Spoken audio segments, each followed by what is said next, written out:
அனைவருக்கும் வணக்கம். நான் அருப்புக்கோட்டை அண்ணாமலையார் ஜோதிட நிலையத்திலிருந்து உங்கள் ஜோதிட ரத்னா ஜெய்சங்கர் பேசுகிறேன். இதுவரைக்கும் நம்ம சேனலை சப்ஸ்கிரைப் பண்ணாமல் இருந்தீங்கன்னா கீழே உள்ள சப்ஸ்கிரைப் பட்டன் அமைக்கிங்க. வீடியோ முழுசும் பாருங்கள். பார்த்ததுக்கப்புறம் கமெண்ட்ஸ் போடுங்க, லைக்ஸ் போடுங்க. சரிங்களா?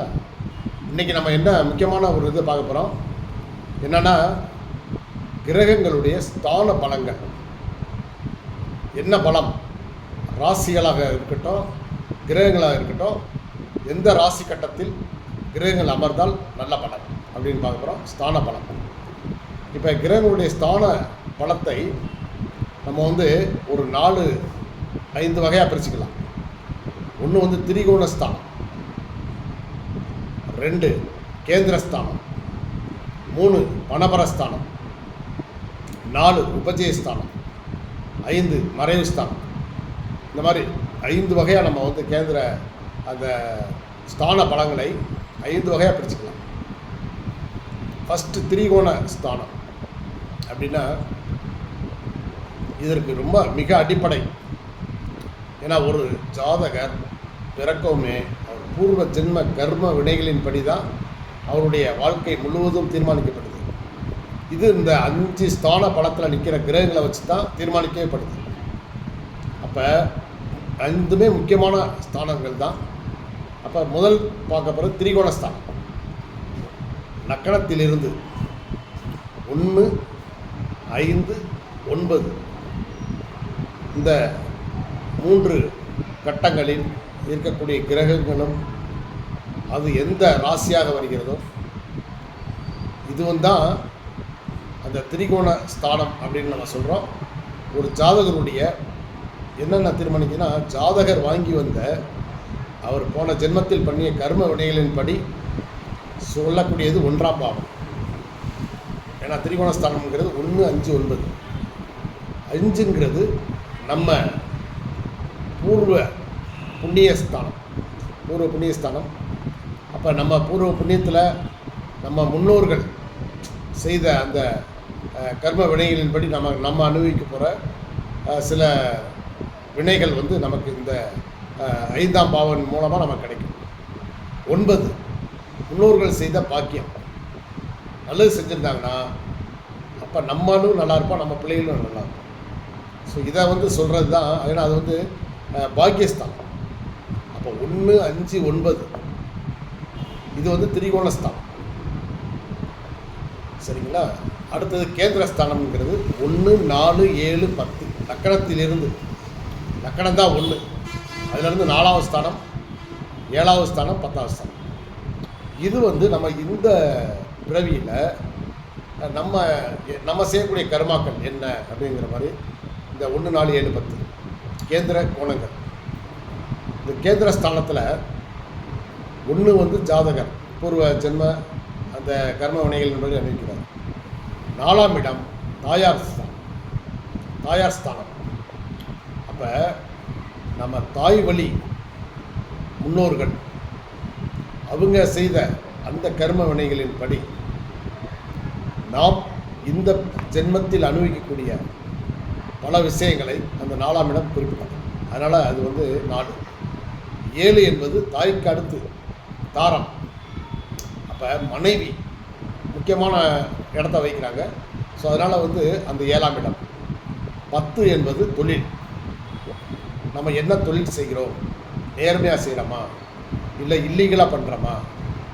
ஸோ இந்த மாதிரி சில விஷயங்களை அது நமக்கு பண வரவாகவும் தொழில் மூலமாக நமக்கு வாழ்க்கை முழுவதும் வாழ்க்கையை ரன் பண்ணக்கூடியதுக்கு தொழில் மூலமாக தான் வருமானம் வரும். அப்போ அதன் அடிப்படையில் இந்த 1, 4, 7, 10 ஆகிய இடங்கள் கேந்திர ஸ்தானங்கள் முக்கியம் பெறுகின்றன. அடுத்தபடியாக உங்களுக்கு பணபரஸ்தானம். பணபரஸ்தானம் என்பது இந்த 1, 4, 7, 10 பார்த்தோம் இல்லையா, இதுக்கு அடுத்தடுத்த கட்டங்கள்.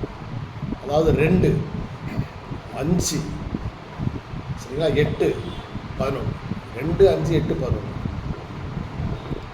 இது உங்களுக்கு பணபரஸ்தானங்கள். பணம் வர வேண்டிய ஸ்தானங்கள் இந்த ஸ்தானங்கள். நம்ம பண்ணக்கூடிய முயற்சிகளுக்கான பண வரவு எப்படி இருக்கும் அப்படின்னா, 2ஆம் இடம் பண வரவு. 2 11 வந்து 2ஆம் இடம் பண வரவு ஸ்தானம், தனஸ்தானம், 11 லாபஸ்தானம். சரிங்களா? இதில் 8 என்பது உங்களுக்கு திடீர் பண வரவு, திடீர் அதிர்ஷ்டம், இன்சூரன்ஸு, புதையல், இந்த மாதிரி பணம் நமக்கு வர வேண்டி இருக்கிறனால அந்த 8ஆம் இடத்தை இதில் சேர்த்துருக்குறாங்க. சரிங்களா? 5ஆம் இடம் வந்து நம்ம பூர்வ புண்ணியத்தின் மூலமாக நமது முன்னோர்கள் பண்ணிய தொழிலை நம்ம விருத்தி பண்ணுறோம் அப்படின்ற ஒரு காரணம் இருக்குது. ஸோ அதை வந்து நமக்கு அதனால தான் இந்த பண வரவு ஸ்தானத்தில் அதிகம் சேர்த்துருக்காங்க. அப்போ 2, 5, 8, 11 வந்து பணபரஸ்தானம், பணம் நமக்கு கொடுக்கக்கூடிய ஸ்தானம். ஸோ இதுவும் நல்லா இருந்தால் தான் ஒரு மனிதன் அவனுடைய வாழ்க்கை முழுவதும் சிறப்பான பயணங்கள் செய்ய முடியும். சரிங்களா? அடுத்து உபஜயஸ்தானம் 3, 6, 10, 11. இந்த 3ஆம் இடம் அப்படிங்கிறது வந்து முயற்சி, வெற்றி. சரிங்களா? இதன் மூலமாக ஒரு ஜாதகருக்கு கிடைக்கக்கூடிய நன்மைகள் என்ன அப்படிங்கிறத தீர்மானிக்க இந்த 3ஆம் பாவகம். சரி, இடமாற்றம். ஏன்னா அவர் ஒருத்தர் உள்ளூரில் தொழில் பண்ணால் வெளியூரில் போய் தொழில் பண்ணி மிகச்சிறப்பான ஒரு முறையில் முன்னேறிடுவார். ஸோ 3ஆவது இடம் நல்லா இருந்தால் அவருடைய முன்னேற்றம் நல்லா இருக்கும். 6ஆம் இடம் வந்து நோய் கடன் எதிரி தானே, அப்படியே அது இதில் சேர்த்துருக்காங்க அப்படின்னா நமக்கு தொழில் பண்ணுறதுக்கான வருமானம், கடன் வந்து கிடைக்கிறதுனால அந்த 6ஆம் இடத்தை இந்த உபஜய ஸ்தானத்தில் சேர்த்துருக்குறாங்க. அது ஒரு பண வரவு தான். சரிங்களா? 10ஆம் இடம் தொழில் ஸ்தானம், தொழில் தேவையான கடன் இந்த 6ஆம் இடம் மூலமாக நமக்கு கிடைக்குது. 11ங்கிறது லாபஸ்தானம். ஸோ நம்ம தொழில் மூலமாக 3ஆம் இடம் முயற்சி, 6ஆம் இடம் கடன், 10ஆம் இடம் தொழில் பண்ணி 11ஆம் இடத்துல நீங்கள் லாபம் அடைகிறீங்க. ஸோ இதனால் உபஜய ஸ்தானங்களும் ரொம்ப முக்கியம். ஒரு ஜாதகத்திற்கு உபஜய ஸ்தானமும் ரொம்ப முக்கியம். அடுத்து மறைவு ஸ்தானம் 3, 6, 8, 12. இது வந்து மறைவு ஸ்தானத்தில் வந்து கிரகங்கள் நின்றால் நமக்கு கெடுதலான பலன்கள் நமக்கு கிடைக்கும். இதில் 3ஆம் இடம் முயற்சி, வெற்றி அதுக்குள்ளது. ஆனால் அது வந்து நம்ம வந்து அதில் கிரகங்கள் போய் அதில் நின்றுச்சுன்னு வச்சுக்கல, நம்ம ரொம்ப அதிகமாக பாடுபட வேண்டியிருக்கும். சரிங்களா? 6ஆம் இடம் நோய் கடன் இதை கொடுக்கக்கூடியது. ஸோ கடன் வந்து நம்ம போன உபஜய ஸ்தானத்தில் பார்த்துட்டோம். அப்போ இதில் வந்து நமக்கு நோய், இப்போ இதெல்லாம் வராமல் இருந்தால் தான் ஒரு மனிதன் வந்து கடைசி வரைக்கும் இறைவன் கொடுத்த அந்த ஆயுளை பூர்த்தி பண்ணி அவர் வந்து தன்னுடைய வாழ்நாளை நிறைவு பண்ண முடியும். சரி, 8 வம்பு, வழக்கு, அடிதடி பிரச்சனைகள் இது வரக்கூடிய இடம். ஸோ இதுலேயும் நம்ம கவனமாக இருக்கணும். 12ஆம் இடம் விரயஸ்தானம். அப்போ நம்ம ஒரு பக்கம் சம்பாதிப்போம், ஒரு பக்கம் வந்து விரயமாகிட்டே இருக்கும்.